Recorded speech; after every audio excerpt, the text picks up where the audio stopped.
नाज़रीन हाणे रुकंदासीं ॼामशोर जो। ॼामशोर में सिंध यूनिवर्सिटी जा शागिर्द रोडनि ते निकिरी आया आहिनि। शागिर्दनि पारां मुतालबनि जी मञता लाइ आर्ट्स फैकल्टी खां सेंट्रल लाइब्रेरी ताईं रैली कढी धरणो हंयो वियो आहे।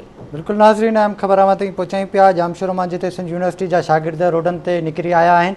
शागिर्दनि पारां मुतालबनि जी मञता लाइ आर्ट्स फैकल्टी खां सेंट्रल लाइब्रेरी ताईं रैली कढी धरणो हंयो वियो आहे। अहम ख़बर अवां ताईं पहुचायूं पिया ॼामशोर मां, जिते सिंध यूनिवर्सिटी जा शागिर्द रोडनि ते निकिरी आया आहिनि। शागिर्दनि पारां मुतालबनि जी मञता लाइ आर्ट्स फैकल्टी खां सेंट्रल लाइब्रेरी ताईं रैली कढी धरणो हंयो आहे।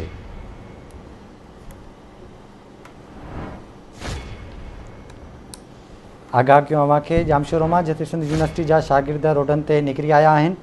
शागिर्दनि पारां मुतालबनि जी मञता लाइ आर्ट्स फैकल्टी खां सेंट्रल लाइब्रेरी ताईं रैली कढी धरणो हंयो आहे।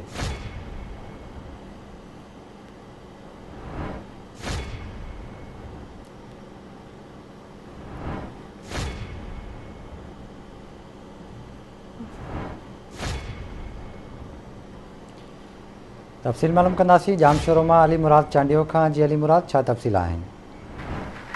जी बिल्कुलु, सिंध यूनिवर्सिटी जे शागिर्दनि पारां मुतालबनि जी मञता लाइ एहतिजाजी मुज़ाहिरो कयो 0 पॉइंट वटि धरणो खयो वियो आहे।